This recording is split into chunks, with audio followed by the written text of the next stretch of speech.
Hi, we were rambling about Star Wars for like 5 solid minutes, because I've still been playing LEGO Star Wars Skywalker Saga in my spare time, trying to 100% it. Should I just go back and actually fill out those, like, rooms even though I've done it before? I don't know. Like, I get the singing feeling that I might still be underleveled. Well. Oh well. Oh well. I'll just go ahead and, like, after whichever fight comes here, I'll just go ahead and grind in the areas that I still need the treasures from. Alright then. Last time we did nothing. Below 5, above 5, below 5, blue, and... Last episode, we did not progress the plot in any way, shape, or form, but we did talk about stuff. This time, I don't know. Off camera, we were rambling about how stupid Rise of Skywalker bringing back Emperor Palpatine was. Palpatine. And I was like, well, I spent a bit thinking about it, and I was like, you know, having a bunch of backed up clone bodies or something does sound like it's a legitimately smart idea. It's a smart idea. Of course, he knew he was going to be killed eventually. He had to have a backup. Also, he was really fucking old. Old. He's like a century old. Like, but you see, oh no! It's the manor. No! I just realized what boss is coming. Oh. I should have switched X. We're gonna lose. Okay. What's wrong? Something feels really strange. I'm sure I don't know this place. Oh, that's my the thing is, it sounds... I forget this. This is one of the most notable moments of the game. Palpatine coming back. It sounds like something he would do. The problem is, the execution was so fucking sloppy that it does not make any sense unless you read like a bunch of spin-off books or look at the wiki page to get an understanding. And again, it was really stupid to have Last Jedi just tear apart the first movie, and then go back to saying that the first movie had the right idea, and also hinge its entire plot on like seriously, why did Rise of Skywalker hinge its entire plot on a fucking Fortnite event? Because Fortnite is funny and it was a hip, trendy game. It is literally the only foreshadowing to the fact that Palpatine's back. He appeared in the teasers. The teasers don't matter when the Fortnite event again happened first. Yeah. Well, also, everyone... I did like the first trailers before. Yeah, the trailers only had his voice, though. People are used to movies, like, using voices from old characters that aren't in films just because, you know, good lead-up. You know, because, like... No one wanted him to actually be back. You know, I actually do remember when the first teasers came out, people were like, please, for the love of God, do not let this mean that Palpatine is back. No, it's a zombie. I mean, I guess there was only one true villain of Star Wars, and that's Palpatine. But still, you could have still made him the villains of the sequels and not have him like brought back, like his legacy or something, still haunting. Yeah, sure. Let's ignore things like Darth Bane and stuff like that. Yeah, sure. I'm mentioning the Skywalker Saga in general. And I was, and like episode 7 and episode 8, they're like, oh, the Force. I'd say that Anakin made a pretty good villain on his own, just purely on the basis that he's the only one fucking up his life. Yeah. Like episode 7 and 8, they pretty much. Seriously, how do you like believe that the way to avoid having your like wife die in post birth is to fall to the dark side? You see, Anakin killed. And it's not like you could go to a planet that has really good fucking like medical stuff. Yeah. The moral of the story is don't simp people.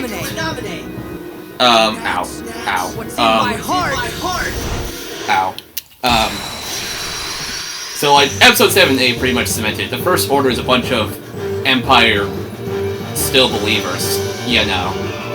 So it's like after the Empire was fucking dead, First Order happened because we need a bad guy in the galaxy. And they're like, oh my god, Snoke is this all-powerful leader. Where did he come from? And then with no build-up whatsoever, in like the first 5 minutes of episode 9, Emperor Palpatine comes back and he's like, yo, I created Snoke, bro. I've been controlling everything from behind the scenes. I'm a puppet master.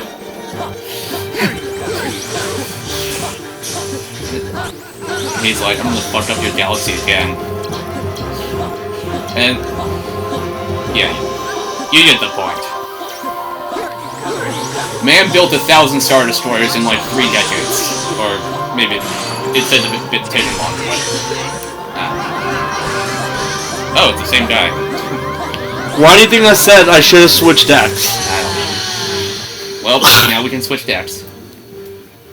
Yeah. Yeah, whenever I think about Palpatine coming back... You were so caught up you didn't realize what I meant by I should have switched decks. The thing we had it saved. I legitimately realized the second I entered here, I was like, oh god, I forgot what bosses was. Yeah. So, like whenever I see Palpatine coming back, I just think of that SpongeBob clip where they're like, how many times do I have to teach you this lesson, old man?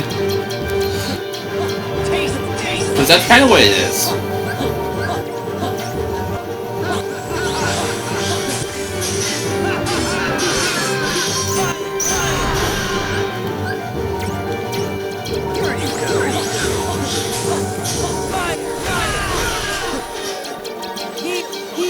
Yeah.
Yeah, this game would work so much better if it was turn-based.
Oh, come on. That was clearly if it weren't for the fact that he destroyed my items somehow. How's it going, boys? I don't know. Alright. I was that close to. I really, really hate Vexen. Does not help that he's an unlikable person.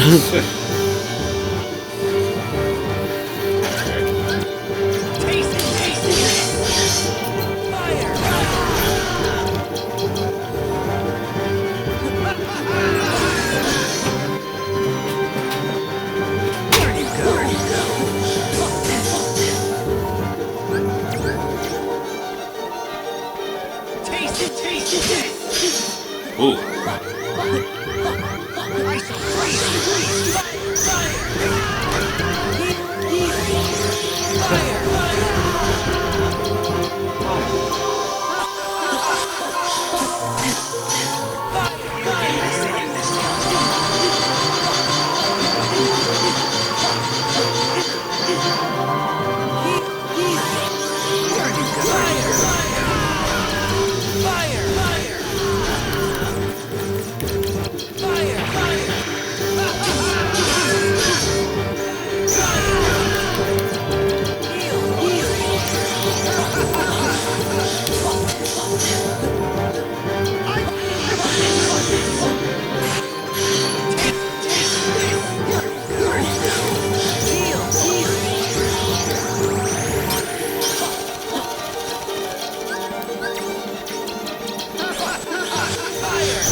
He also uses items.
No, you're too much trouble.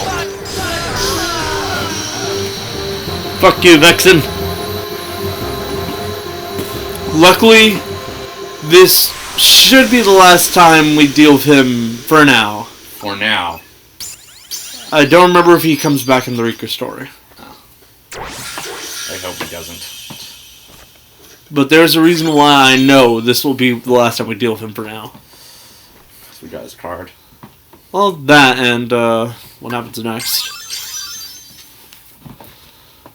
You have such strength, even at the mercy of your memory. None of that matters. Just put Riku back. Just put him back. The Riku you speak of has but one fate, to sink into the darkness. And you will share that fate, Sora. If you continue to seek the girl Namine, the shackles will tighten.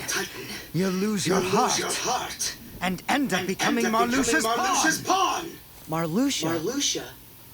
What does nominate have to do with... This. He's dead. Axel! Yo, Sora. Did I catch you at a bad time? Or we really didn't jump into another boss fight. Axel. Why? I came to stop you from talking too much. By eliminating your existence. No, don't do it. We are just nobodies who have no one to be, yet we still are. But now you can be nothing instead of just being nobody. You're off the hook. No, please don't. I don't want to. Goodbye. That snap. Sora slowly realizing what just happened. What are you people? I bet someone's being edited like the Thanos snap and just put that scene. Hi. Quick question for you. The answer is no. Do you know how I wonder about to find a previous website from Sports Center? That was softball website. We no longer use it. It was closed. We can't find it. I don't. Lily just says you do. No, The I Wayback don't. Machine, maybe? Wayback Machine? Alright, so maybe later you can work on that. No. Yes. No. I'll shovel the green stuff if you do that. No. Amen. Archive.org. Anyways. That was an encounter.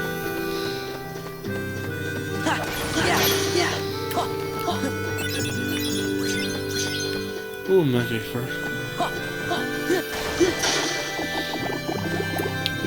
But yeah. You can see why we're never gonna have to deal with him again. Woo. He's dead.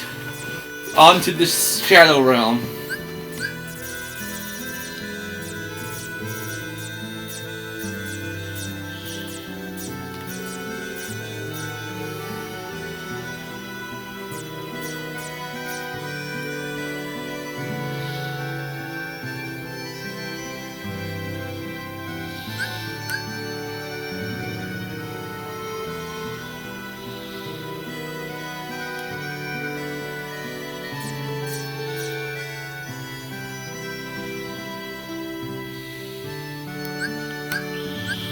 Am I gonna need this deck ever again? Because I don't remember if Larkscene is gonna be like falling for this type of. The thing is, like, fire's probably like the weakest magic we have. Well, I think it's best to save it for emergencies. Okay. Because when we get to Larkscene, I'm definitely gonna have to get rid of the electric stuff.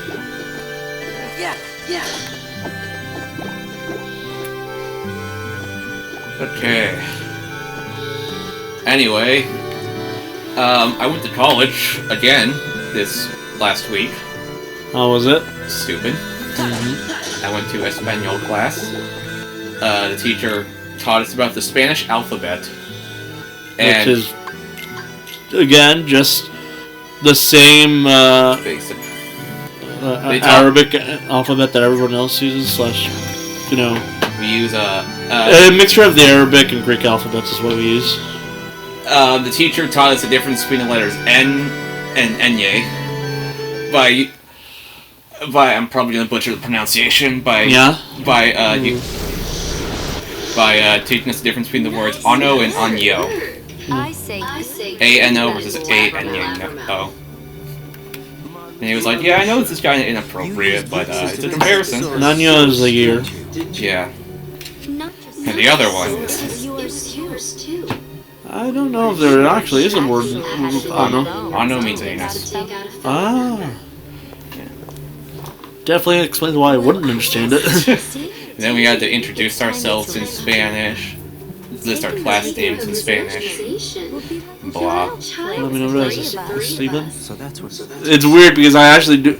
Technically, there's a name I could use except instead of Stephen, but that's my dad's name. Esteban. Well, and then video production class was on Wednesday, and I actually went out and did filming with a big fucking camera. Jesus Christ, it was so good. Some Some other group kept trying to intrude on us and film me, so I just put my hand over their camera. Why? Sora's met Trolling. bring his heart closer. Funny. And then I watched The Matrix Reloaded, because the movie theater was showing it.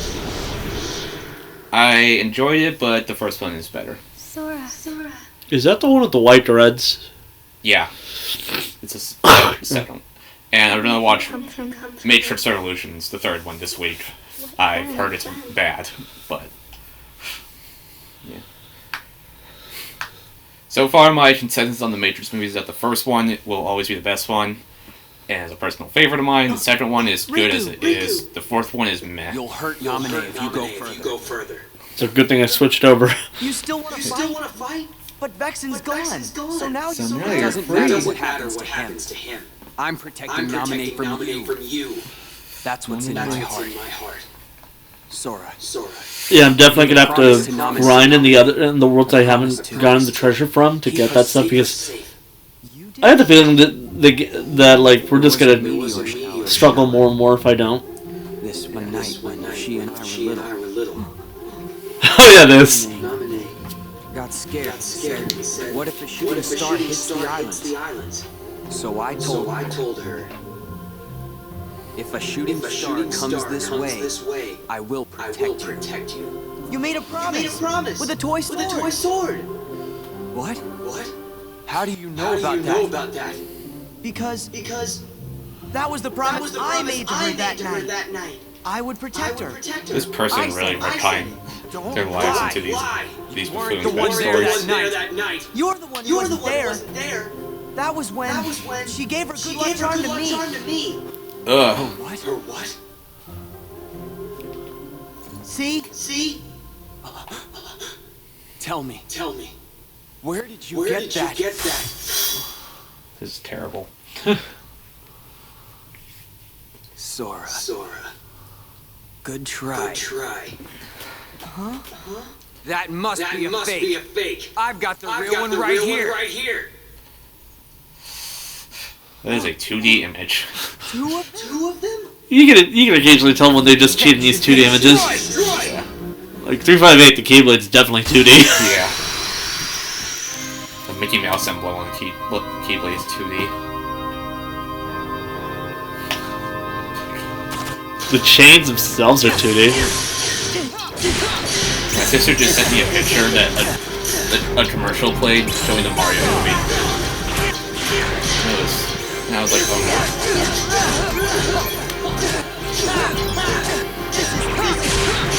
no. This is it.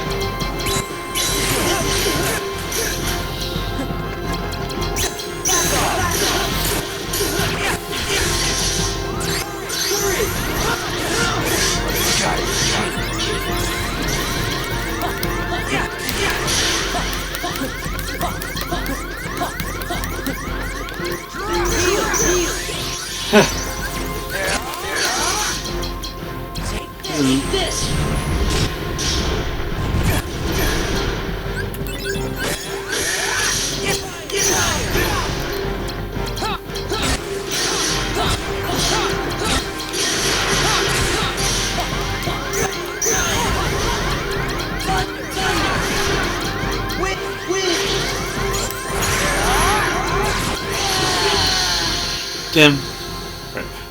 I probably should put a lot more healing items in this one. Yeah. Mayhaps. Like, I've noticed I only have one set of healing spells and one Tinkerbell.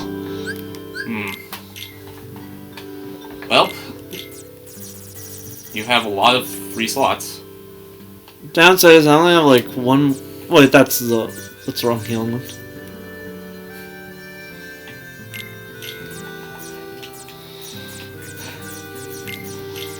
I say like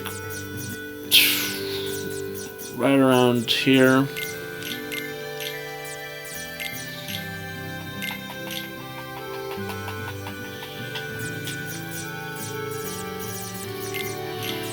Ah!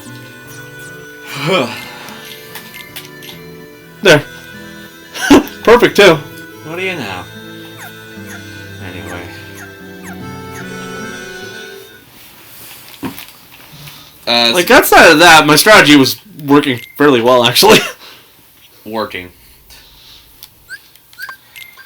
My strategy of just spamming the same bullshit slates was working. Yeah.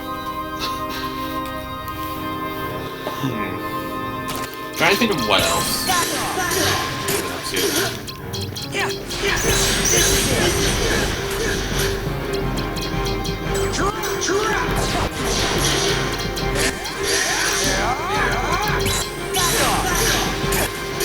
Damn it, my life. There's nothing really happened in my life outside of this. Maybe.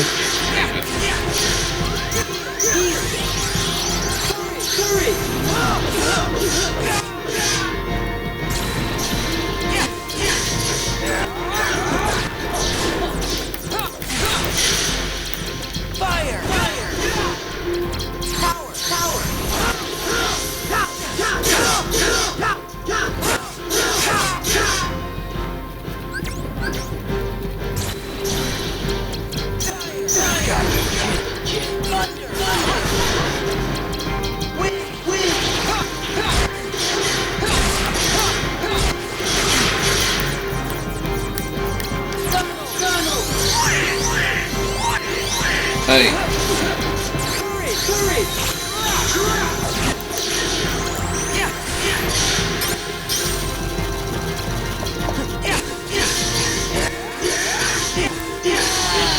Okay, that was just bullshit.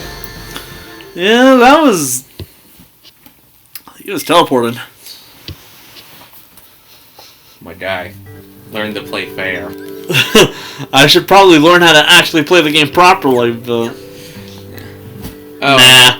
I recently finished replaying Star Wars Force Unleashed on PC. How did that go? Edgy. I played the final level twice so I can get both endings. Because famously the game has two endings. The light side ending is where the final boss is Emperor Palpatine, and he beats him, but then fucking sacrifices himself so Rebel Alliance could be born. Which was canon until the big retcon in 2014. I'm dying. The dark side ending sounds like some edgy 15-year-old fanfiction. And that's the best way I can sum it up.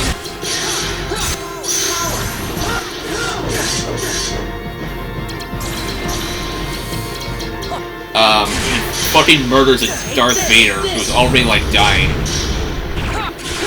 And then everyone else just fucking dies, and Emperor Palpatine is like, okay, I'll make you my own personal assassin, but I'll dispose of you, I'll get a new apprentice, blah blah blah. Sounds like Emperor Palpatine, honestly. You're a cyborg now. And since the PC version is the Ultimate Sith Edition, it comes with all the DLC. And the DLC expands upon the dark side ending. And I still... So it's basically like what-if takes on the movies. Specifically the original trilogy, because... And I've yet to play it for myself, but I've seen videos of it. They really do look like an edgy 15-year-old fanfiction.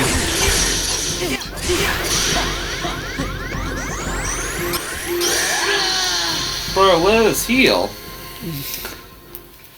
Ay. Like, one DLC, you go to Tatooine, and you have to, like, kill Jabba the Hutt's Rancor, and then beat up Obi-Wan, who then dies, and you have to beat up Obi-Wan's ghost. Use Force Lightning to make the ghost disappear. This is some edgy-ass bullshit. Yeah, I said it's like an edgy fanfiction by... Oh, no, I'm talking about, like, dealing with Riku here. But yeah, that's also edgy-ass bullshit. Yeah. Edgy. The second mission is hot, and you have to, like, fight Luke Skywalker, somehow a Jedi, by the events of Episode 5. And, you fight him, and then, fucking Star Killer with the I know. Holds the, Which is actually a reference to, Luke, actually. Yeah, I know. He holds the Millennium Falcon in place, and he's like, I'll let your friends go if you give in to the dark side. And so, fucking Luke Skywalker shoots out Force Lightning from his hands at Star Killer to save his friends, and then he falls to the dark side, complete with yellow eyes, and he's like, rise, my apprentice, and then it just cuts to black. Sadly, I say that's some bullshit, but we clearly know for a fact that this story is not that great.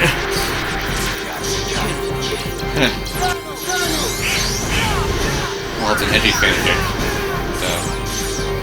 So.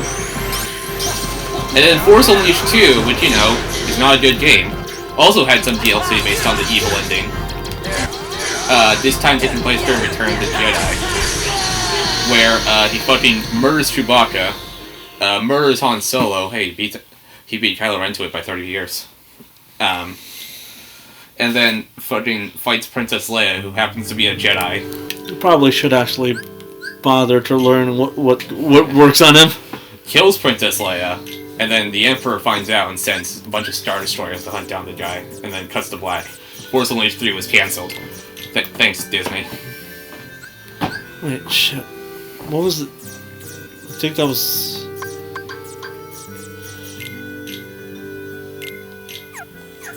No, that one...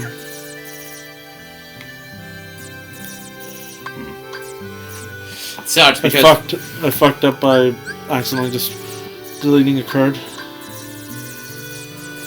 It sucks because fucking Force Unleashed 2 ended on a cliffhanger, and now will never ever be resolved. Will.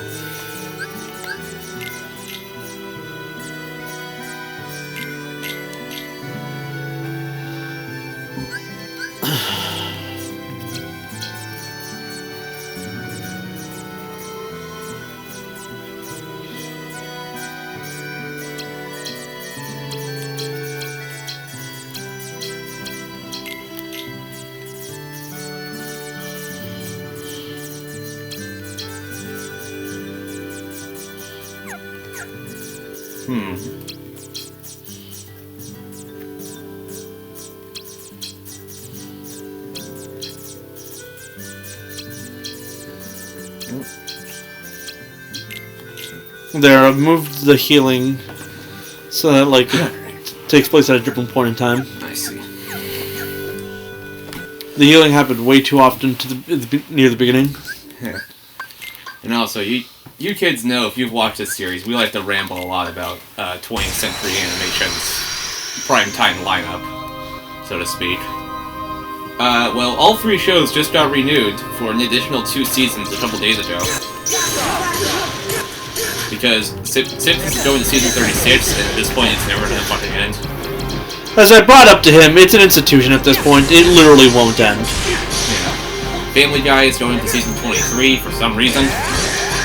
Because it's too profitable to just die out at this point. Thanks, TikTok. And...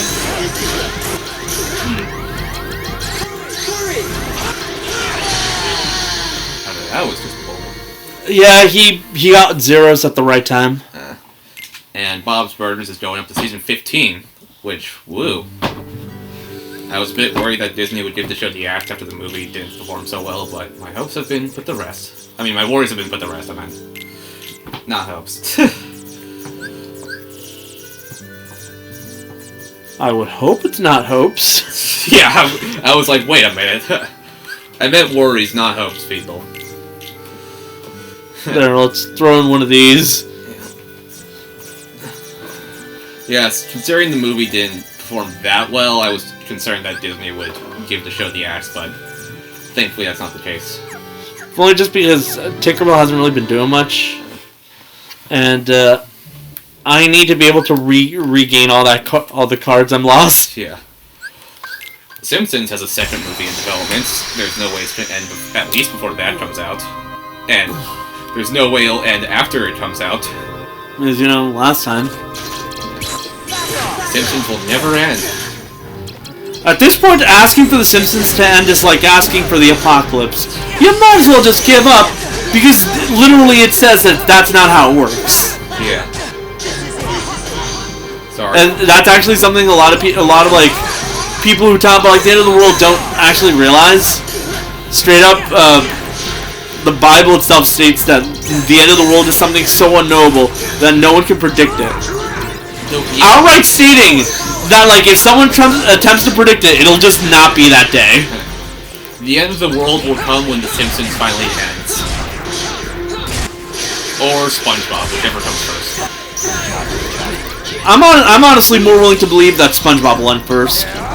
Most likely. But I doubt it. Nickelodeon is too reliant on that. It's their cash cow. Flagship IP. Well, they have Cloud House, but nobody likes that. You'd be surprised at how many people defend that show. I know. Apparently they're making a second movie. Ha! Second Loud House movie. The way to get here was like hitting off all hits on things like Ars Arcana. Now if I could get Ragnarok. Amazing. Fucking... Hey, what's this? Mega Potion? Family Guy is never gonna get the axe, whether you like it or not. It's too popular and profitable. As much as I don't like it. And besides, it's stupidly easy to imitate the animation. I always love the fact that this game basically solidified how the Mega Potion and like all that stuff is meant to look in this series. Because all that stuff didn't really have an actual appearance beforehand, remember? Yeah. It's just like mine. Huh. How'd he get this? How did you get yours? Does this... Since all the shows are lasting so long, does this mean Family Guy's gonna show up in Kingdom Hearts? Since they're all owned by Disney now? I'm more willing to believe Bob's Burgers would show up before Honestly, that. yeah. At most, Simpsons would get a world. Bob's Burgers would probably show up as an Easter egg. Like a paper badge or something with the logo. Family Guy is too edgy for Kingdom Hearts. Look, the most mature Kingdom Hearts will ever do is when Sora went into Smash Brothers, where he inadvertently had a crossover with Bayonetta. And Persona and Metal Gear. Yeah. Which are all M-rated series. Doesn't matter. Technically, I think Final Fantasy is a M-rated series too. A lot of the more... It's mostly T-rated, but a lot of the more recent games have been getting M-ratings, like Stranger of Paradise, Final Fantasy 16. Because they want to be edgy and hip with the kids. Oh well. 16. It's all about gore. Has that fat 17 plus rating. Let's go. I'm pretty sure it's the first mainline Final Fantasy to get an M rating. What's that mean? Well, you always get real touchy when it comes to stuff about nominate. Touchy. But before we came to this castle, Fucking... remember what her name Honestly, the fact that Goofy and Dawn are like, you're being real obsessive about someone who you don't fucking remember. Yeah. you should just slow down and think ahead about Oh yeah, reminder that Family Guy is getting a movie. Ahead. Eventually. What is the matter with you guys? You want me to abandon her? Then do whatever you want. Theatrical The Family. reason I say it's probably a good idea to go back to all those worlds right now is the fact that Destiny Islands, if I remember correctly, has a lot of shit going on. Yeah. Mostly near the end, but also thanks to that, the next floor is Castle Oblivion, where literally the rest of the main story happens. So best to, get that grinding done and, like, hope to God that you don't fuck up. Yeah. Literally. If you don't stop this, no one will. No one will. Wow. But it's too late. You should just yes. So yeah, I need the items that are still locked behind those doors, mostly because, upgrades. And I need to grind because I need that, to level up. Yeah. Marluxia I just had an epiphany. The fact that I'm at level 52 and I'm still getting my ass kicked by Riku of all characters. Same. I just had an epiphany that... This is what, third battle of him? Yeah. I had an epiphany just now. What? I can say the Mario movie comes out in 2 months, and I'm not wrong. Oof. We are dangerously close. Now this should be interesting. I'm gonna be out of state when it comes out. Woo. Sora, it's the least you can do for me. Not because I want to escape the movie, Because, I don't know. Where the hell did my storage? Where did my hard drive go? I need to back up everything. Something else. You guys are something else. Axel making a slow realization that maybe there's something up with their statement to being nobodies and all that. Maybe. Sora, that was no way to... Keep it to yourself. I'm edgy now. There's nothing you can do to stop And me. here's the point where you technically don't have allies. Wow. We have no friends. 51. I'm actually level 51. Okay. Yeah, I need to... Bro, where the hell did my hard drive go? I really need to back up a bunch of stuff.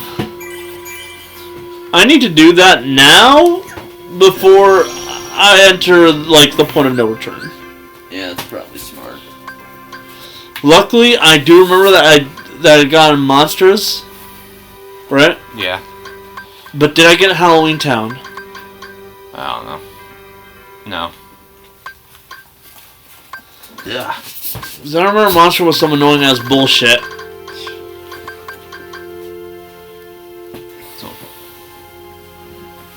Actually, I can probably look at the list of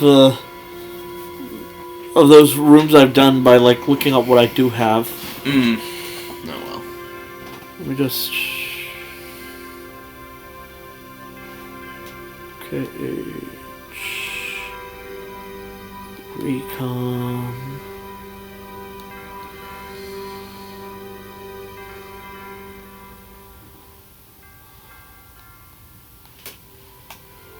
Also, I had a realization that Uneven Buddies is 13 letters long.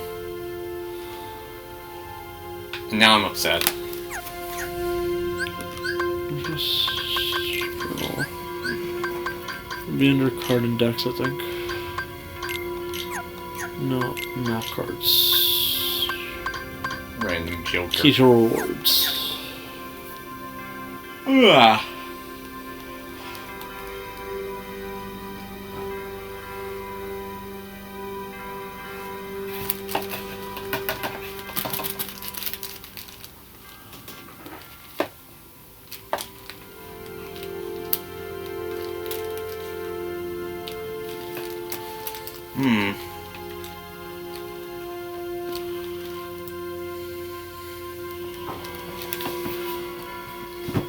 Nope.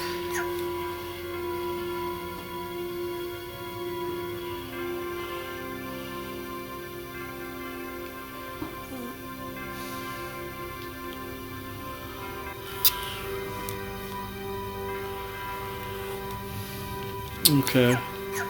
I definitely have those. Wow. Monstro.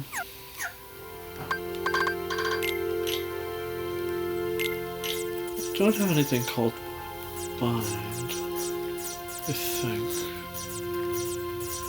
Oh, wait, what did Mega Potion do? Oh, it's another reset the counter one, that's good. Yeah. So let's... Aqua Splash is what I got from Monstro. So I'll look for my hard drive.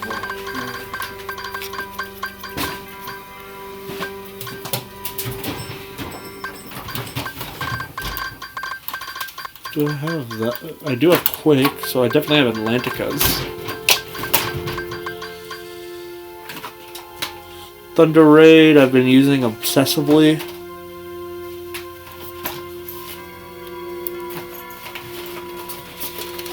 Mushu I have. Stardust Blitz. Do you know? Should have. Unless it... What about it?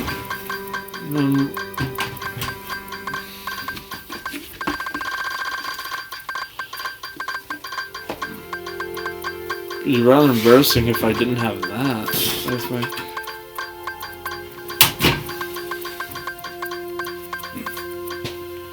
Oh, I'm gonna run to a bathroom.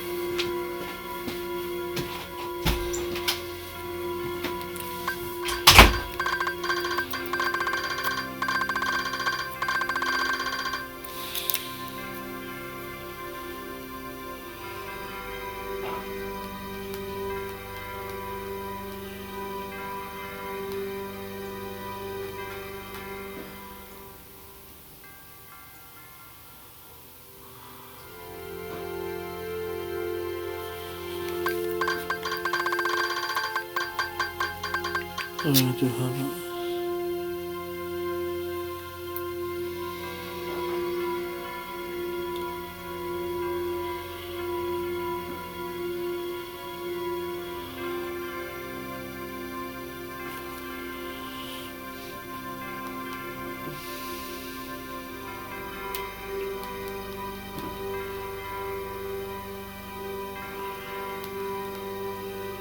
So I have all of them except for that now.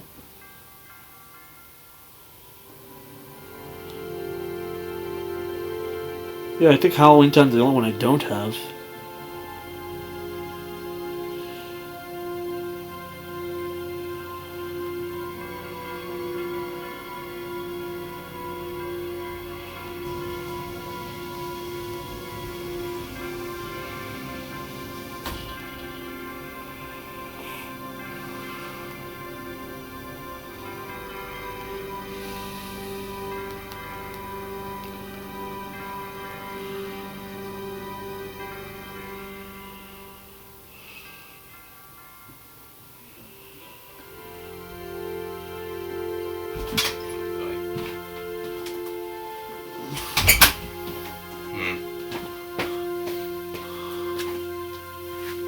Well, I'm looking at something because I want to see like what the recommended level is for the next place, just to see how underleveled I am.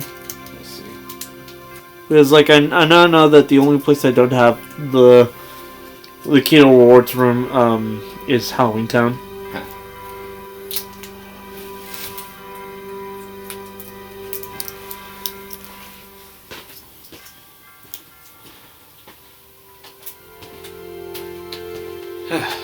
Well.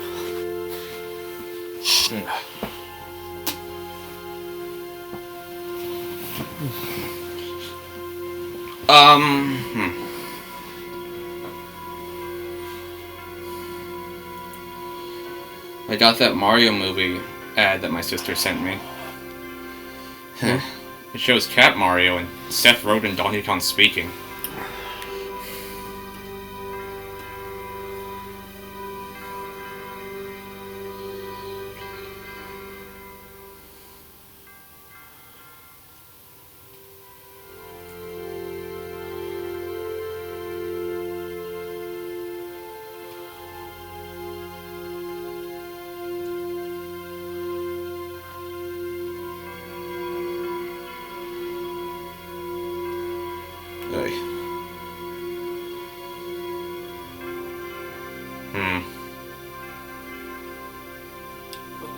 I'm looking at. I'm honestly looking at suggestions now too because I get the feeling that the whole. Okay, seriously, is that literally the strategy for most of the story now?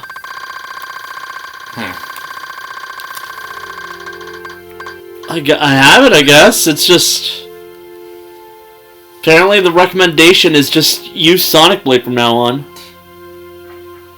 I mean, let's leave.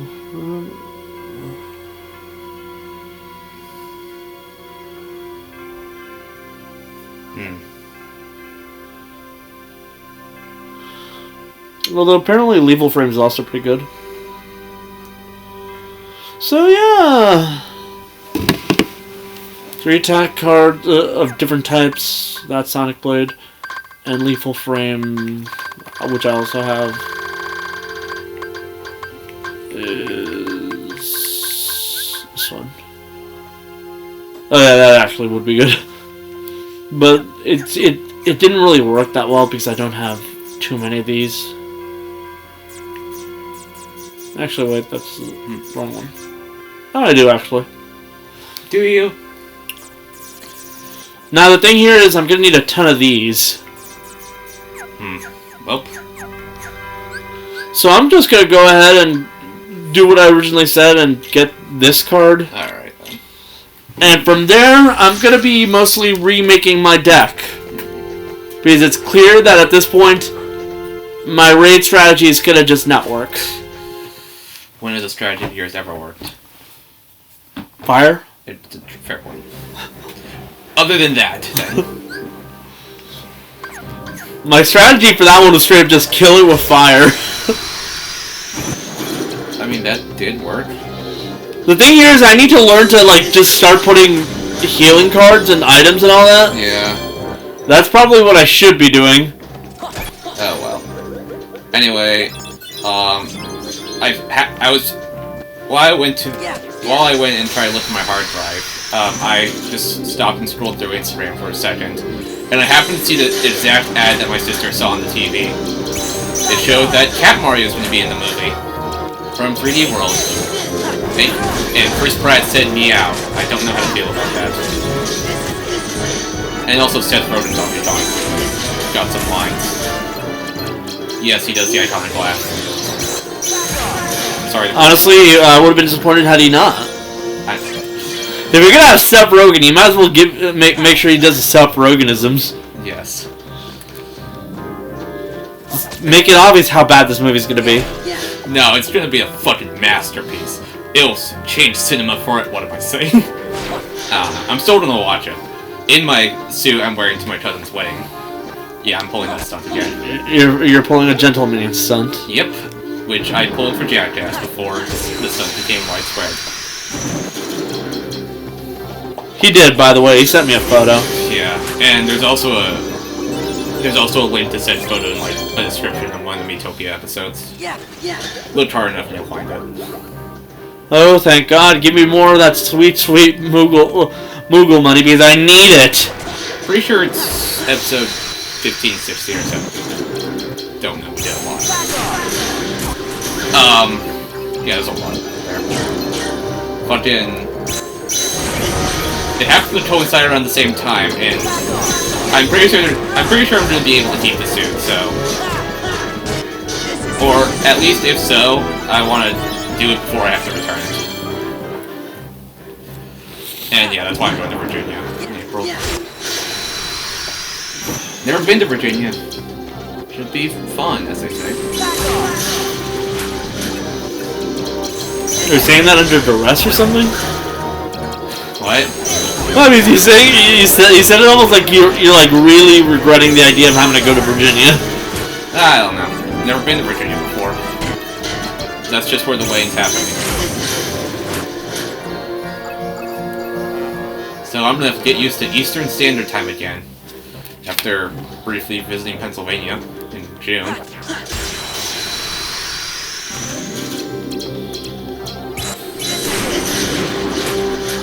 It should be easy though, considering it's only a 3-hour difference. The harder thing for me to get used to is if I were to like visit Ireland or something. That's like 8 hours ahead.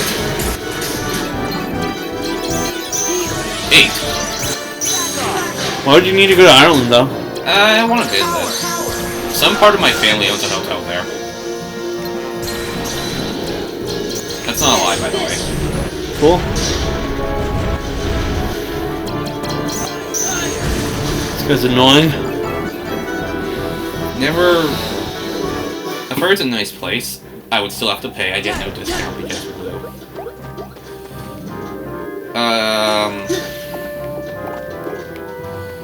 No favoritism towards family.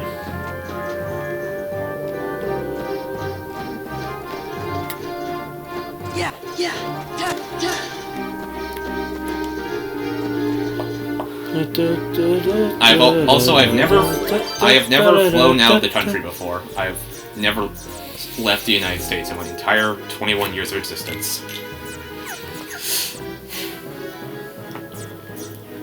Everyone, my mom, dad, and sister all have, but not me. If I guess I had anywhere to go, it'd be Ireland. I need the stronger cards. I don't know.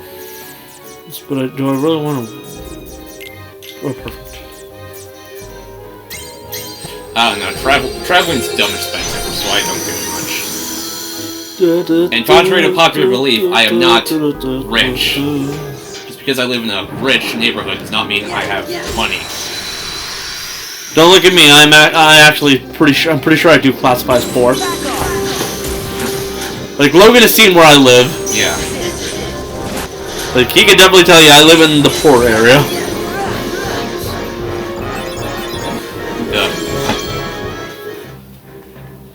Like, how would you describe the area I live in? Kenny's house from South Park.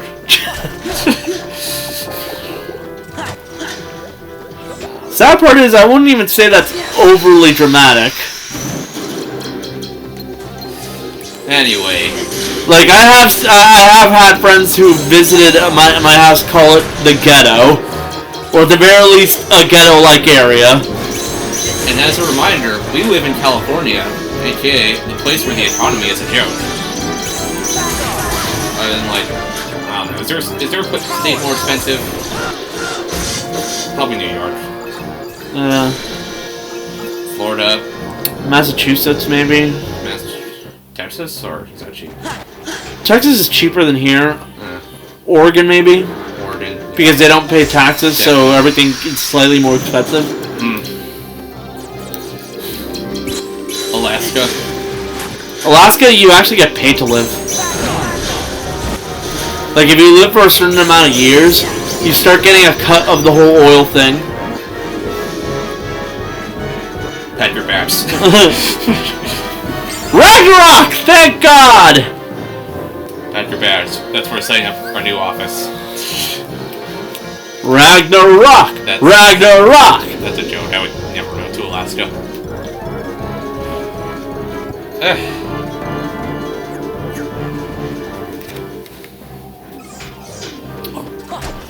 I love moves where it does a shit ton of attacks in like one throw. Yeah. Downside, Ragnarok is also, if you know, like really specific. So it's not the best combo, but my god, does it look cool. Oh.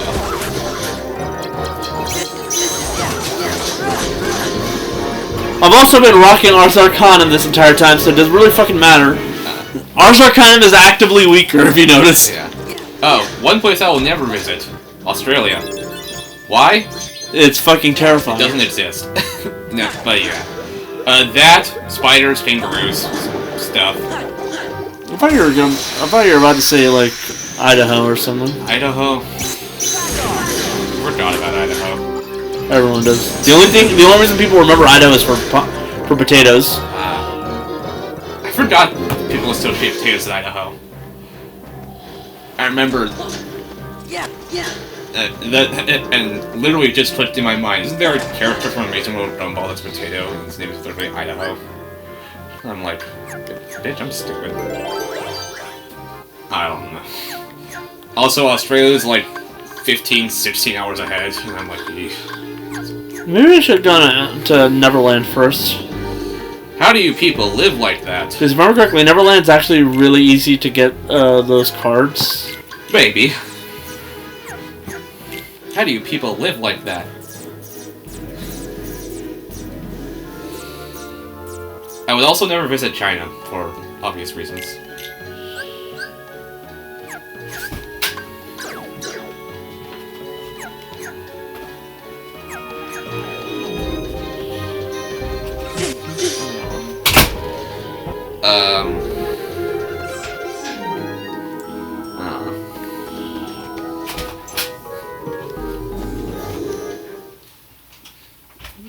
Actually, I don't know where I'd visit outside of the U.S. Not Brazil. Because Brazil isn't this. Brazil exists? Does it? Wait, what was I saying? It does. It's just... It is an abyss. It's also really corrupt and like, really someplace you don't want to be in. Antarctica? Oh no, the wrong place. You're about to trigger my PTSD there. Post-traumatic swimming disorder.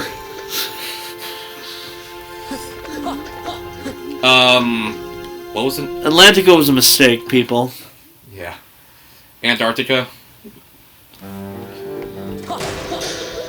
People visit there. I know. Mistakenly, in my opinion. Because it's cold.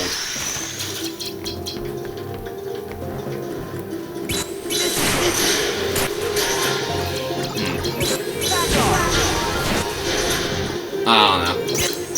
I guess for any place other than Ireland, or like any other than Ireland, because my family owns a hotel there.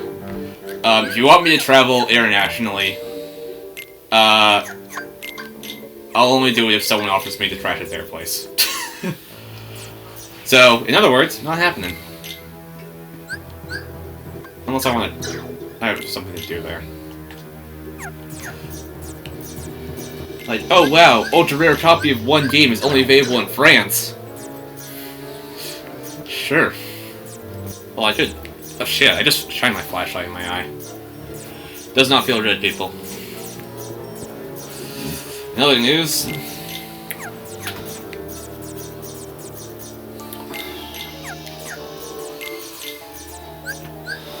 In other news, we got more updates on the Microsoft Activision deal.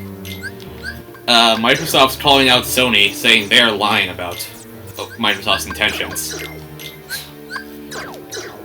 Because, get this, it's Sony.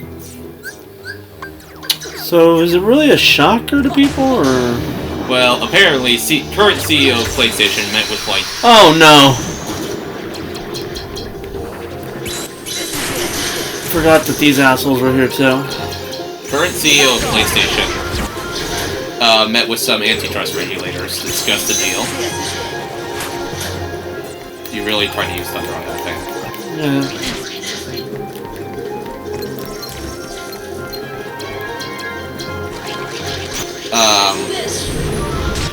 Yeah, current CEO of PlayStation met with some antitrust regulators to talk about the deal, and he said that Microsoft has full intentions on making Call of Duty Xbox exclusive. And some guy who's a higher up at Microsoft publicly called him out on his Twitter account saying, no, that is far from the truth. We've literally gone on record multiple times! We want to bring games to more people, not less. Presumably because they realize that the gaming market's never really going to focus on Xbox, so they might as well just, do whatever they can to get on everybody's good graces. Microsoft has even said, making Call of Duty exclusive to Xbox would be a disaster, because it would basically ruin everybody's trust in them. Well, that, and also, it would lose them a lot of money if so. It's too popular to make it exclusive.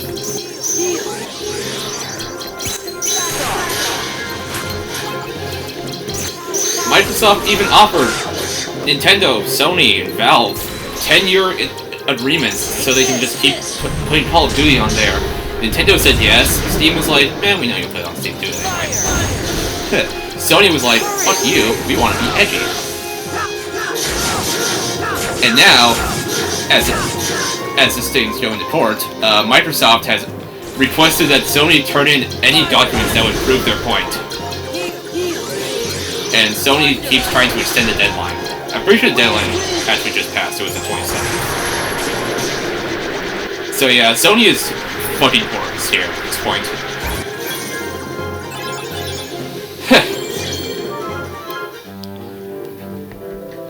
Sony, because Microsoft is paying like $70 billion for this. Sony does not have that kind of money. Like their profits for PlayStation equate to around $10 billion. Even Sony cannot afford Activision, even if they wanted to.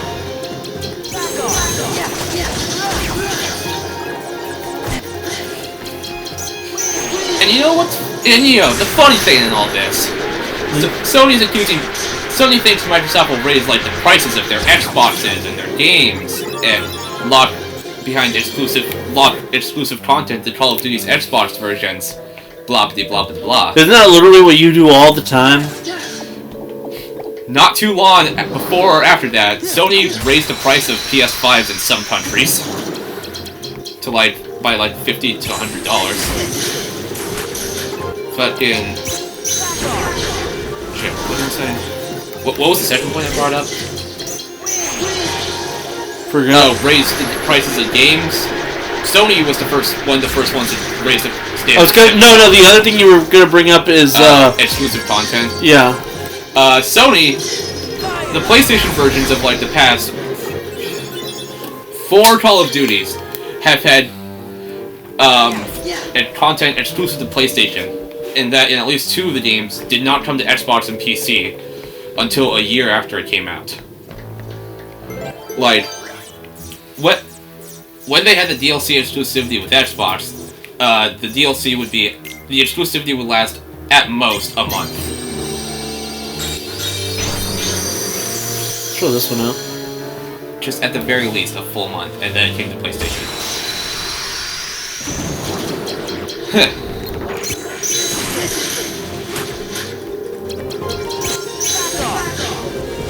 You know, fairness. So shady exclusivity crackdowns are fine if Sony does it, but not Microsoft? I see no logic. I see no reason in that argument. Or logic, whatever. But yeah, Microsoft's fully prepared to take this to court. Sony is fucking scared. They've been oddly quiet ever since Microsoft announced they'll be fighting for this to go through. Suspiciously quiet, in fact. Almost like they don't have a leg to stand on. They're scared. And public opinion shows that everyone's in Microsoft's favor. The four countries that have approved the acquisition so far, they'd say that even if Microsoft took Call of Duty away from PlayStation would still be able to survive on its own. Like, saying, the amount of games that Sony have is just like, of course they're gonna survive for a long time. Sony doesn't even own Call of Duty. Microsoft wants to keep it on PlayStation. Like, fucking Call of Duty is not even, like, in the top 30 games I think of when I think of Sony. Like, jeez. Like in the 360 PS3 days, sure it came out on both, but people would often play them on the Wii the most. That's a lie. People would often play them on the 360 the most. Because the 360 was the better console. That's not me being biased, it's a fact.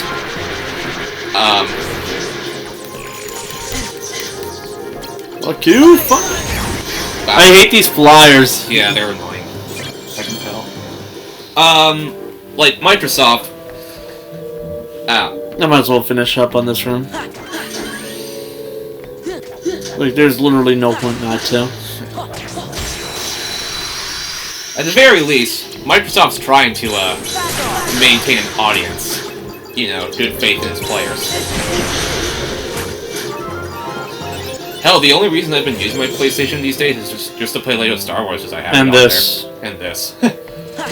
Literally just this and Lego Star Wars I've been using my PlayStation 5 for.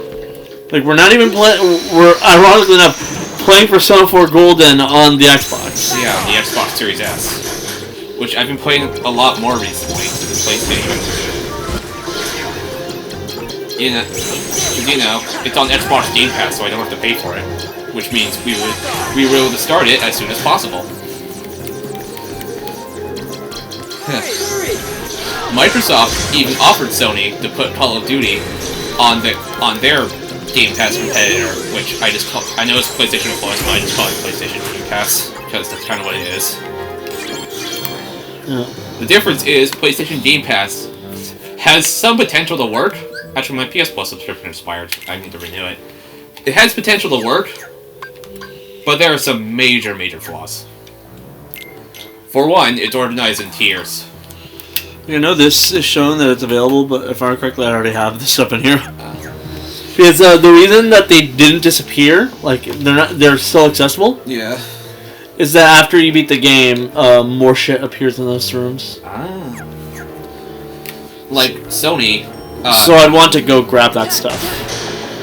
Like PlayStation Game Pass has its own tiers, like Essential, Extra, and Premium. And for Premium, you can get PS1, 2, 3 PSP games. PS1, 2, and P, you can download. Just play it like emulated, whatever. PS3, Sony is fucking lazy with that, because you have to fucking cloud stream them. And I get it might work if you have good internet, but try stepping in my shoes. You literally play in at Roach. Does that sound like I have good internet?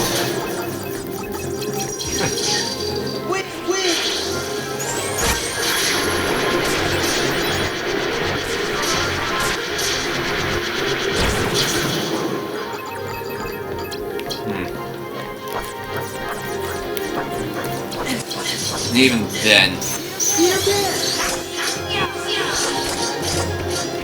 I don't know. Stabby, stabby, stab, stabs.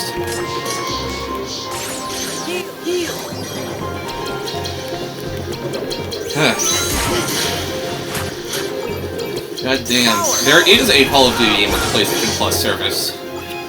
It's Black Ops 3.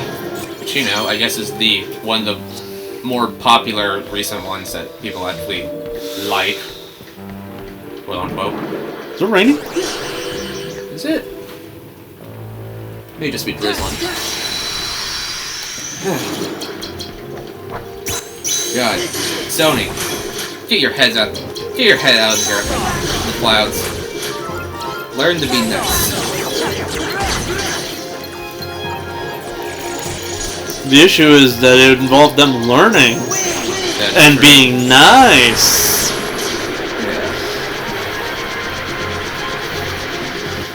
Hell, almost all of the Xbox 360 Call of Duties are backwards compatible on Xbox One and Series X. Microsoft actually cares about the older games. Sony, well, they care about their older consoles.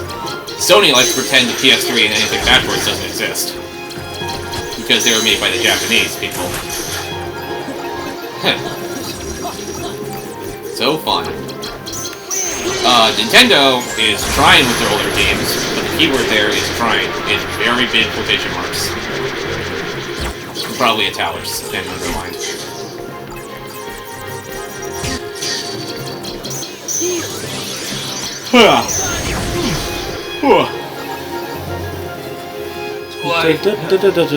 Like hell, I only just remembered recently that you could use a PS4 controller on the PS3, and before that, I didn't even want to touch my PS3 that much.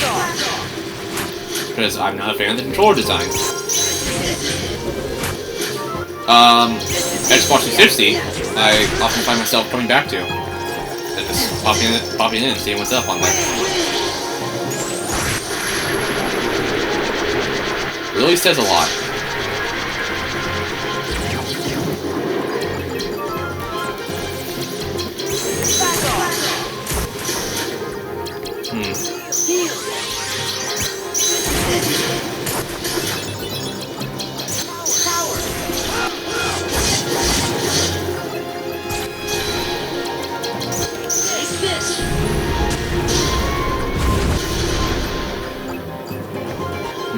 There's one right there. Oh yeah, I did see one argument that, like, in regards to the antitrust approval, people are like, oh, maybe the deal will get rejected in Japan because that is Sony's home turf, and they'll likely have a sway in the Japanese government there. I mean, it is their home turf, but most video game companies have been pissed at them, so... And also, I like to point out, Xbox is historically not been as big in Japan. Hell, the Series X and S, the first ones actually sell well. The 360 sold like 2 million units there max. There are really bad games that sell better than that. Yeah. Like, the Xbox 360 didn't sell as good as PS3 and Wii in Japan. The Xbox One barely even cracked 100,000 in Japan. Which, yeah. Though the Series X and S have actually been selling well in Japan. Believe it or not. And now we're getting a lot more Japanese games on Xbox. Kingdom Hearts, well, actually, I did it before too. You know it. Kingdom Hearts, Persona, Final Fantasy, Danganronpa, all of the good stuff. For a measure of good. Yeah. And also, I like to point out all those examples I mentioned. At one point or another, they have all been on Xbox Game Pass, which should show. I guess that's popular in Japan. And Syrian's also on PC. I was gonna say that pretty sure most of those companies also have a grudge against Sony right now. Yeah. Microsoft also pays them to put it on Game Pass. Well, if they put it on Game Pass, they get paid, so free paycheck! Yeah.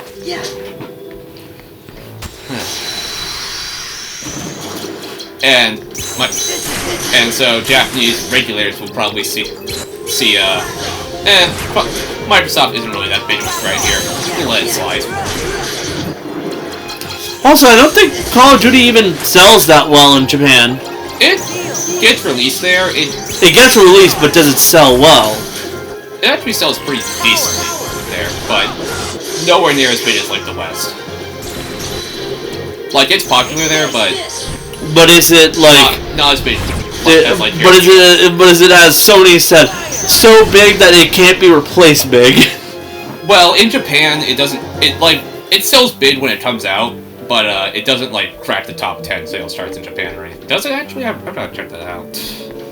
Check out Call of Duty's Japanese sales. Call of Duty. So I know there's some fans in Japan. I know Masahiro Sakurai plays them because he plays every game. Yeah, Sakura is kind of a gamer. My God, is that tornado spell good?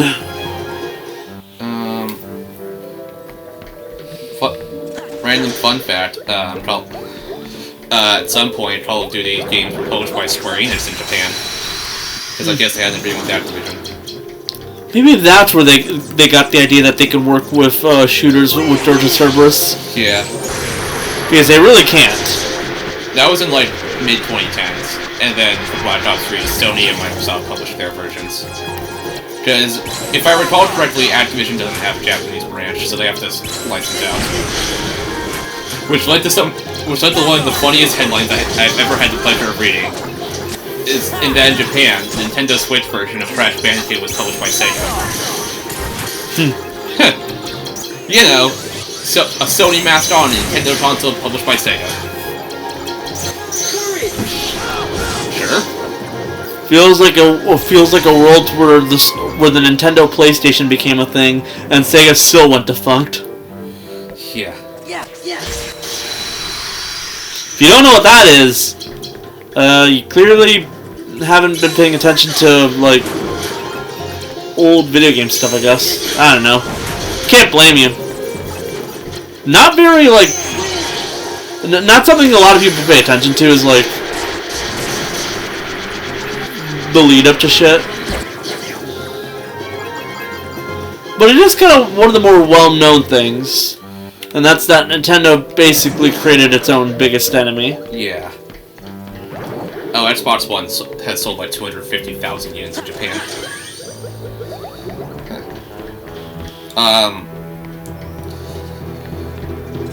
Well, I don't know how much of a comparison this is, but when Black Ops 4 came out, which was like 2018, the PS4 version sold around 200,000 copies in Japan, physically in its first week.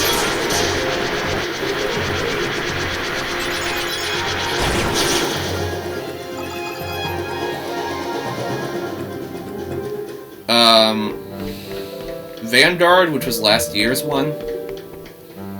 They had one last year? Yeah, they have one every year. Oh, I meant 2021. 2022 is Modern Warfare 2.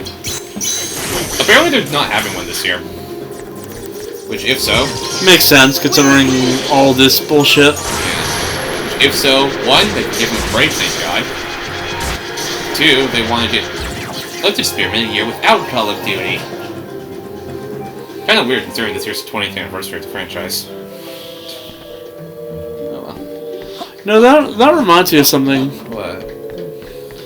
I remember, like, you know how I watch a lot of music YouTubers, things like Time in the Shadows, right? Mm-hmm. Time in the Shadows had like an entire video going over like the failure of like Katy Perry's like Witness album, right? Mm-hmm.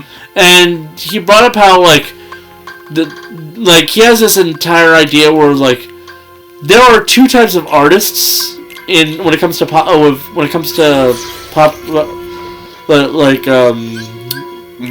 pop songs and stuff like that. There's the type of artists that like will always have an audience even when they do like stuff that like the mainstream media won't like and stuff like that. You know, things like Jay-Z, someone who like can go like basically so long without doing anything and like still have a bunch of people just listening to his music, right? Yeah. And the other one where their time in the spotlight is a lot more dependent on if they can make good music, and the second that they can't make good music, they are no longer stars. Which is like something, as you pointed out, like Katy Perry was basically like she was as big as she was as long as she kept coming out with good songs. And then the second she wasn't, everyone dropped her. And for an even example of like a case where like, yeah, so sometimes you can escape that first that second thing and turn into a first one. Like with the case of Bruno Mars, where he came out with so much good music that it was impossible to like not move him up to that second tier, like the first tier, like, you know, the whole superstars that will always have an audience. Yeah. I wonder what Call of Duty is going to be like. Okay, so I looked at Vanguard. Like, will people still care about it without the yearly release, or will people look at it and say, you know, we never really needed the yearly release because we clearly don't care enough to care about it right now? I guess their current, what their plan is for skipping the yearly release this year is that they're just going to keep updating the current iteration. Yeah. So they're going to go the Rockstar route of not doing shit. Yeah. And then they'll be bad with their yearly releases. And shit. Okay, so I know this isn't the most recent one, but I found one for Call of Duty Vanguard, which was the 2021 one. In Japan, and this was like its first week.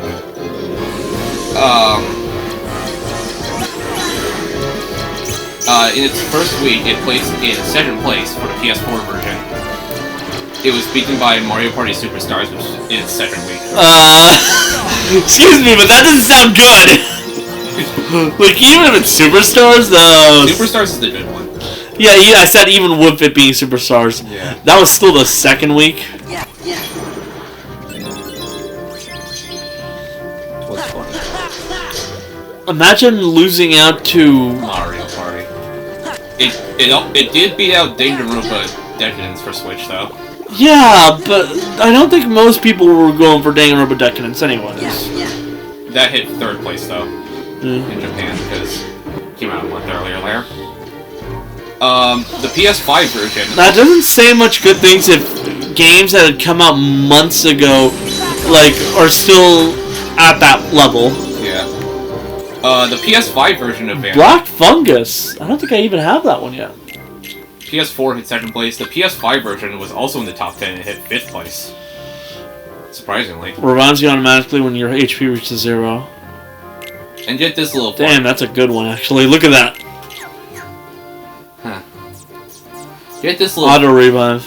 Get this little funny thing. In the top 10, the only... oh, Sony published them in Japan. What do you know? Get this. For that week, in the top 10, the PS4 and PS5 versions of Vanguard were the only non-Switch games on the top 10 list in Japan that week. Okay, that's just funny. Mario Kart and Smash Bros. Were up there, and those were like years old at that point. So, like, does that hold up to my statement of Xbox ain't really... Not Xbox, like, Call of Duty ain't really that huge of a thing there? Yeah. If, like, while it's selling well, it's still being outsold by not only the vast majority by Switch games, but also years old Switch games. Yeah. Some as old as fucking Smash Brothers. I mean, around that time, Sora just came out for Smash Brothers, so it was still getting support. What was the other one? Mario Kart. The DLC hadn't started for that yet. Yeah, I was gonna say, did the DLC start at that point? Because it sounds to me like that one's even older and had even less reason to be that relevant. In terms of, for 2020, Black Ops Cold War, which was that year's iteration, the PS4 version topped the sales charts its week of release. Well, what else came out that week?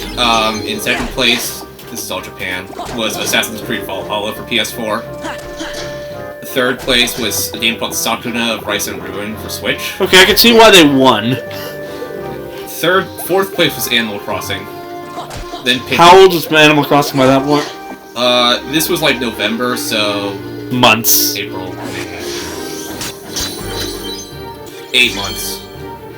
Pikmin 3, Ring Fit Adventure, Sakuna for PS4, Spider-Man Miles Morales, PS4 and PS5, cracked 8th and 10th place, and Kingdom Hearts Melody of Memory on Switch, cracked 9th place that week. I don't think I have to tell you why Melody of Memory being in the top 10 is kind of a bad sign. Switch version, even. I guess, yeah. But Melody of Memory is kind of like the one game that everyone kind of thinks of as, did this one really have to exist? You know, it was actually Disney's idea to think of the, think of the Kingdom Hearts rhythm game. I know it was. Like, it sounds like a Disney idea. Yeah. But everyone agrees, did it really need to happen? Every franchise needs a rhythm game at least one point in their lives. Mario had one at DFC. Do you remember how that one came out? Dance Dance Revolution, baby. Yeah. Let's make a new one. Why not? I'm joking. Danganronpa rhythm game. There's an excuse for it. That should be pretty funny, though. Okay, I found sales charts for the, newest one in Japan. So, I wanna point out... Bind! What's this? 10 chests from the hidden rooms.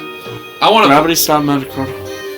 I wanna point out, Call of Duty Modern Warfare 2, the new... Alright. What? Alright, I want to point out, the newest Call of Duty came out the same day as Bayonetta 3. Bayonetta 3 is a Switch exclusive, and Call of Duty is multi-platform. Yeah? On everything but Switch. In its opening week, they were both beat out by Splatoon 3, which was like a month old at that point. Yeah, that sounds about right.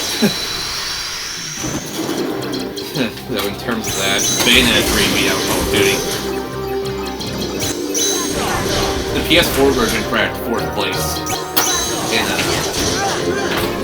So basically it just keeps on summing up the same way I said. Call of Duty is big, but not, like, just... Blockbuster bait. Well, it's blockbuster bait, but, like, it's not, you know... It's not the juggernaut it is here in the West. The PS5 version hit 6th place. There are other shooter games that will sell better. Look at Splatoon. Yeah. The Switch version of Persona 5 Royal cracked 9th place that weekend.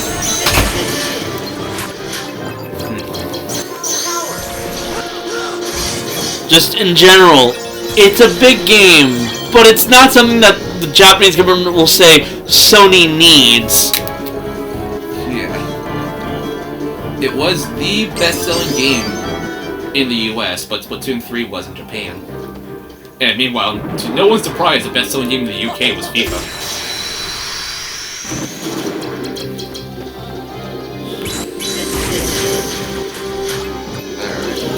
Oh yeah, so here's the best-selling game. In the top 10 best-selling games of 2022. I said the top 3. Modern Warfare 2 was number 2 in the UK. It didn't even crack the top 10 in Japan. Which should say enough on its own. Again, all of this is basically just reaffirming my statement that Call of Duty is big, but it's not so big that the Japanese government will say, no, Sony needs to own it. Yeah. Or like Microsoft can't own it. Yeah. In terms of the second best-selling game in Japan in 2022 was Pokemon Scarlet and Violet. Then I had a lot of fun with that game, and I'm still playing it. Then Legends occasionally. Legends Arceus, Kirby and the Forgotten Land, Switch Sports, Mario Kart 8 Deluxe, Minecraft on Switch, which is like a decade old at this point. I have a legitimate question here. What? Is this why Nintendo thinks they can do just about anything because it's basically owning the entire Japanese market at this point? Yeah. Oh, one game is not Nintendo on there at 10th place. Elden Ring. Yeah, that sounds about right. Yeah. Smash Bros. Ultimate cracked the top 10 best-selling games of 2022. Mario Party Superstars, Minecraft Switch Edition. That's a Western game that Microsoft owns. Switch Sports. There's only 2 non-Nintendo games on there, but even then, Minecraft is the Switch version. Shows how much dominance Nintendo has in the region. That and how far Sony's fallen. The PS5 is not selling as well as the PS4 did in Japan. I mean, sure, people are buying it, but like... Meh. In the UK, it goes FIFA, Modern Warfare 2, Pokemon Legends Arceus, Horizon Forbidden West, Scarlet Violet, Lego Star Wars, Mario Kart 8 Deluxe. Stop buying that game, people. God of War Ragnarok, Switch Sports, Elden Ring. Jeez. The US. You know, you say that, but I still don't have Mario Kart 8 Deluxe, so... Really? Yeah, I haven't been able to find a copy. There's always a digital copy, if you're that desperate. I'm not that desperate. Okay. Well, it's always there. Modern Warfare in the US, Modern Warfare 2, Elden Ring, Madden NFL 23. People stop buying your yearly sports games for once. Lego Star Wars, No. God of War, Pokemon Legends, Scarlet Violet, Horizon Forbidden West, FIFA 23, MLB The Show 22. Digital sales of the Xbox and Switch versions not included. I think there's 7 to 9. Jeez, Sony.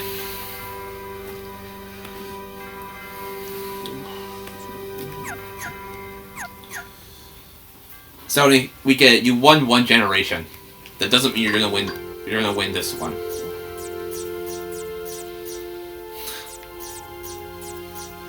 Because if you remember, Sony won the PS2 generation. Karma bit them hard in the PS3 generation. Yep.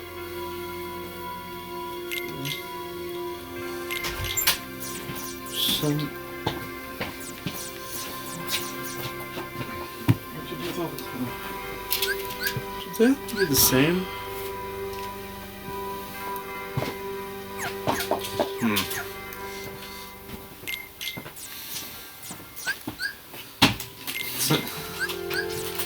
Sony even tried to argue that Microsoft is trying to make Sony more like Nintendo, who, in their words, focuses on family-friendly titles aimed towards, you know, the kids. Mm-hmm. And Microsoft pointed out, they literally just put out Bayonetta 3. Wait, are you telling me that actually happened? Yeah, like, Sony was like, Nintendo's target demographic is like family-friendly titles filled with E10 plus rated titles, you know, ones parents can play with their kids and stuff. Microsoft wants us to become that, and Microsoft was like, dude, they just put out Bayonetta 3. They literally just put out, like, the horniest game of the year. With a safe mode, because why not?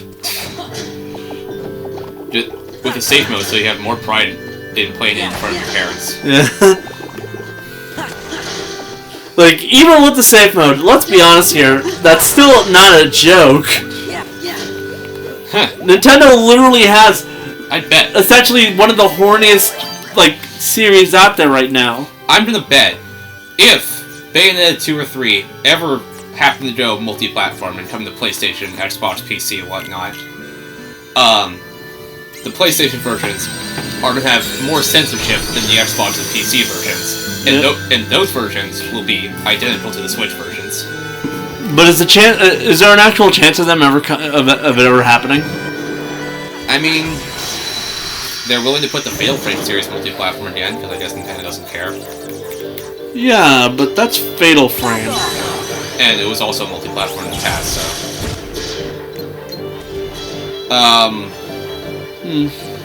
People are like, oh, Dragon Quest XI's, the updated re-release, is never going to go multi-platform because Nintendo helped fund it.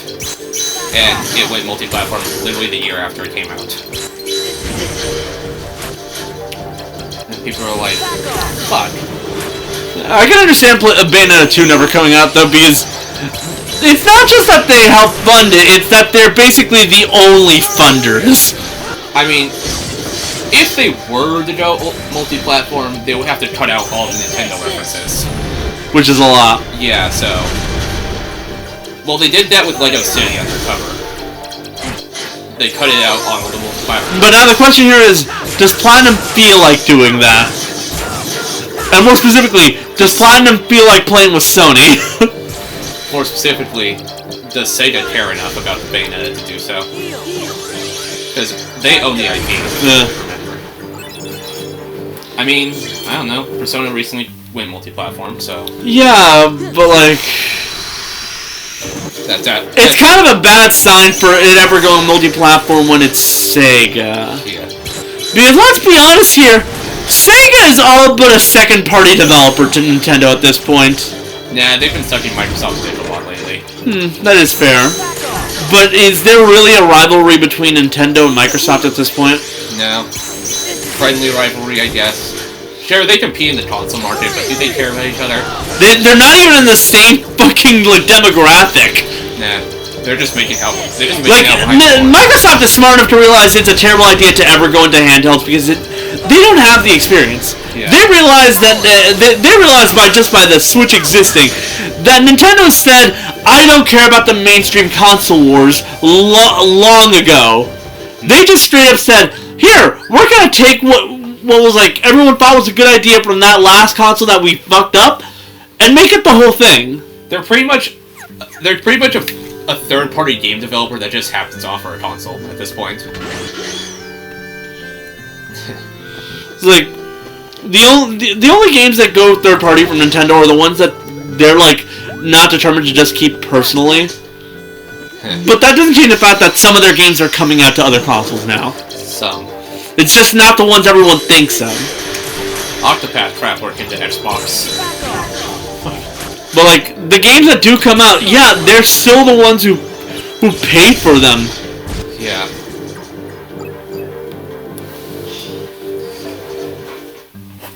Like for all intents and purposes, they were the only ones actually like willing to go through with those games. Huh. So.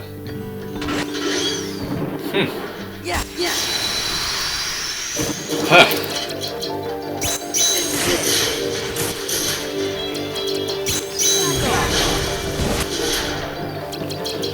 I'm just trying to test out Ragnarok villain. And hey, Xbox seems to have better relationships with Japanese publishers than Sony does at the moment, so yeah.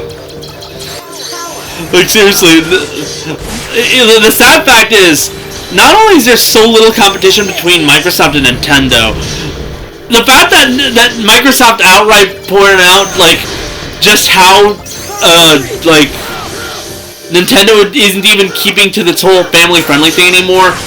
Feels like Microsoft's the only people in the industry that realize that Nintendo just doesn't give a shit anymore. Yeah.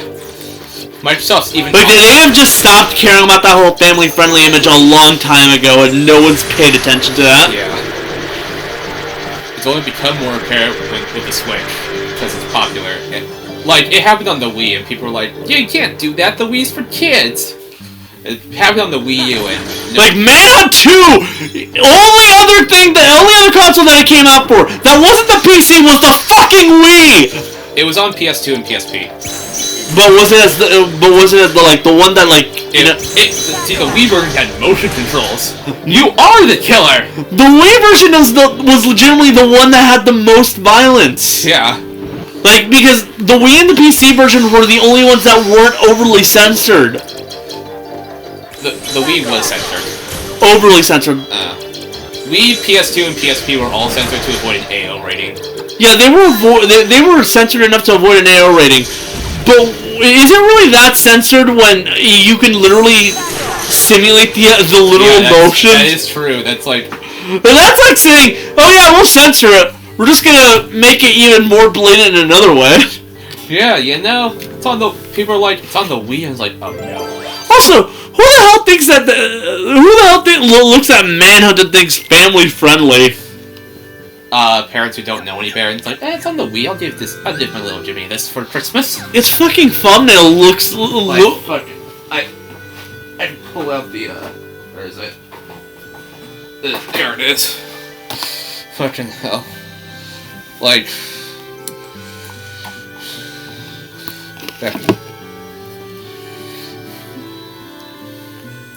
Jeez, it has an M rating and everything.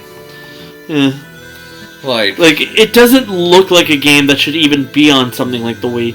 But that's because everyone thinks that the Wii is like the most child-friendly console out there. yeah, and Nintendo approved this to be released on the console. Even the disc looks like something it shouldn't be on a family-friendly console. Yeah. The instruction manual is literally a hospital report with complete with redacted info and everything. All the extra details. Flippin' doctor's notes. Yeah, you see? When playing on PC or Wii while doing executions, there's a QuickTime event. Yeah, because like I mentioned, PC version you move the mouse around. Yeah, these things are literally something that only remains in the PC and Wii version. Yeah. In order to regulate the character's breathing so as to ensure he remains calm and undetected, in the PC and Wii version, the player must keep the cursor inside an on-screen circle. Yeah. Like, it's outright stating that the PC version, which is probably like the most. The PC version was completely uncensored. Yeah, the version of that game that is closest to that version is the Wii version. Yeah. And there's the PS2 and PSP versions, which use traditional button commands and prompts. Like, I always remember something funny. Is like, you'll occasionally see Nintendo doing something really shady and stuff like that. And there's occasionally the joke of like, oh, it's the Yakuza and Nintendo acting up again. But the sad part is it's actually kind of accurate because a lot of old Japanese companies do in fact have ties to those types of groups. Sure, those ties have like gone away after a while, but it happened. And especially for a company like Nintendo that's over 100 years old, it's guaranteed to have happened. Yeah. Like, there is literally a non-zero chance that Nintendo haven't done shady shit in their 100 years worth of history. I also like to point out, Manhunt 2 is not on Steam, but the first one is. Yeah. If you want the PC version, you'd have to, like, pirate it. Yeah, like I've brought up, the Wii version is somehow one of the least censored versions of that game. Yeah. And people still view Nintendo as completely just the kiddie console. Nintendo has done multitude of things to constantly show it's the family console. But when they mean family, they mean everyone in the family. You know, Nintendo, like, along with that game, along with other stuff like Mad World and Call of Duty on the Wii, because, Call of Duty was on the Wii. Like, people said, the Wii's for kids. Nintendo themselves came out and said, the Wii's for everyone. And that includes adults, motherfuckers. Like, the Wii U might be, like, the closest thing to actually accepting that whole mentality. But that's because it had zero third-party support. I mean, it got some M-rated games, like... Yeah. But how many of those were from the first 2 years? Okay, this Call of Duty Ghost was 2013. And that was the last probably on Nintendo. What do I have that's M-rated on here? Sniper Elite V2, 2013. The Switch came out in 2011. Switch? Not Switch, I mean Wii U. Wii U was 2012. Okay, again, it might be a year off, but that's still... Some Walking Dead game. Yeah, that's shovelware. Yeah. Bonus points published by Activision. Shit. Watch Dogs on Wii U. Came out in 2014. Okay, that's the first one I've heard listed that came out after that. But it was like... It censored, was I think. No. Not that. It was like days after... Not days. Months after the PlayStation and Xbox versions. Yeah. Missing some content. Well, yeah, the PlayStation one straight up had exclusive content, too. Yeah, it was. But it was missing actual content. It was on PS3 and 360. And yeah, I mean, at least you could use the gamepad to control the map. Is that convenient? Yeah, and pretty much this is the last big third-party M-rated Wii U game. Actually, that's not true. And the one other one I have, Zombie U. That was a launch title, though. Yeah. A remaster of Darksiders, if you remember that game. Yeah, I think I do. I'm gonna go to the bathroom quickly. A Wii U version came out after the Switch came out. No joke. Again, constantly showed the Wii U was an afterthought. Yeah. I'm gonna have to look through all the M-rated Wii U games.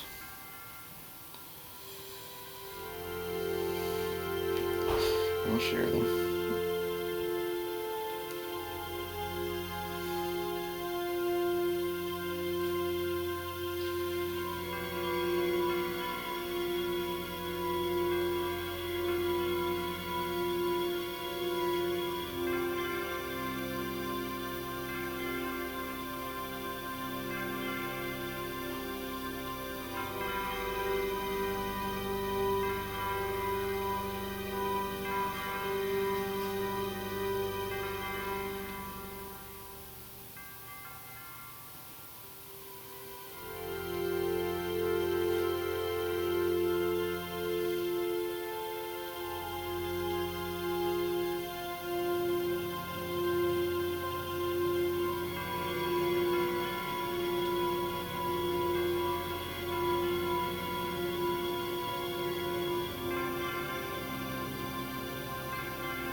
Okay, I found a list of every M-rated game that was released on Wii U. So. No, my entire thing was that I wanted to show the Wii U was where like that whole mentality everyone had kind of resurged heavily, even like when with like the Wii haven't happened. Yeah. Because like the Wii reinforced it just purely by being the casual market. The Wii U was basically the thing that convinced people that it was that way. Again, because it was an afterthought to everyone, so that the only things coming out were the family-friendly Nintendo games and the Skylanders stuff. Skylanders, Disney Infinity, Lego Dimensions, the dance games, Just Dance, Lego games. Basically, the only games that were coming out consistently were the stuff that everyone viewed as family-friendly. Yeah, you know. Skylanders even had Donkey Kong and Bowser for some reason. Okay. Like, the Wii U had third-party support for its first couple of years. Oh, I'm gonna step forward, and I am going to see... Actually, we could probably end the episode right here. We could. Alright. Let me just list through all the third-party Wii U M-rated Wii U games. Like, do you want to, like, continue on so I can go to the shop, or should I, like... End it. Yeah. We've been playing for, like, an hour 48. Okay. Are we going to continue on playing this game after this, or are we just going to move on for the rest of the day just being Persona 4? Persona 4. Fair enough. And maybe something else depending on how agitated Teddy makes us. That's a joke. Teddy doesn't really agitate me. That was an exaggeration. He is kind of cringy, though. Call of Duty Ghosts, Darksiders, War Mastered Edition, Mass Effect 3, some Walking Dead game, Black Ops 2, Bayonetta 2, and by extension the first one, Assassin's Creed 3, Ninja Gaiden 3, Watch Dogs, Deus Ex, Human Revolution Director's Cut, Splinter Cell Blacklist, Assassin's Creed 4, Resident Evil Revelations, Watch Dogs, Sniper Elite V2, Darksiders 2, Fatal Frame, Devil's Third, that's it.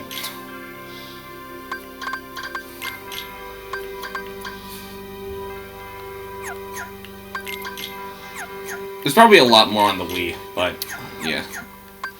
And the Switch came out. And people are like, oh, an M-rated game on the Wii?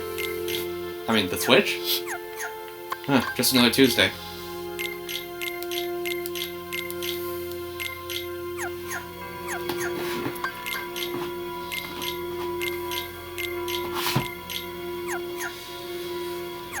Sid from Final Fantasy VII.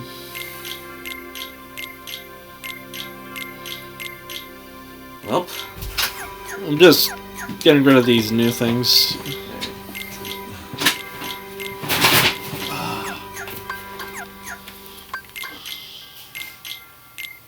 Here's some point.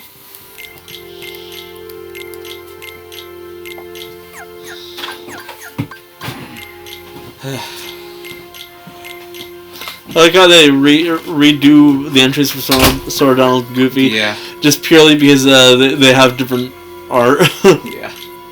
Like, no, different models.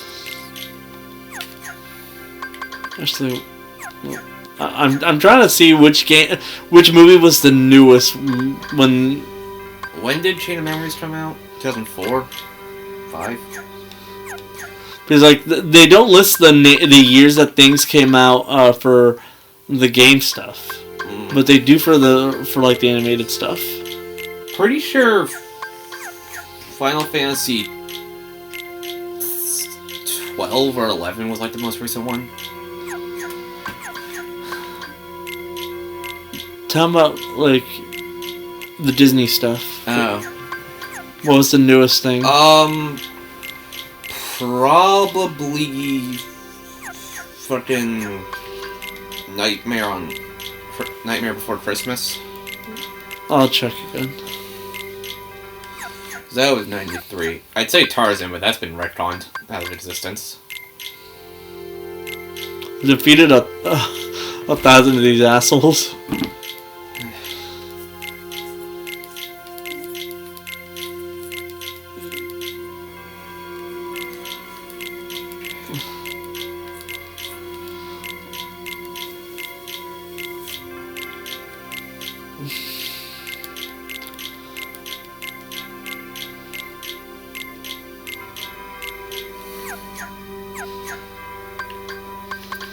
Okay.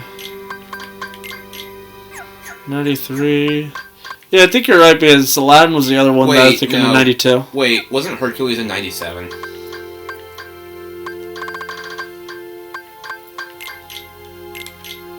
Oh yeah, you're right. Ah. So is Hercules. Yepers.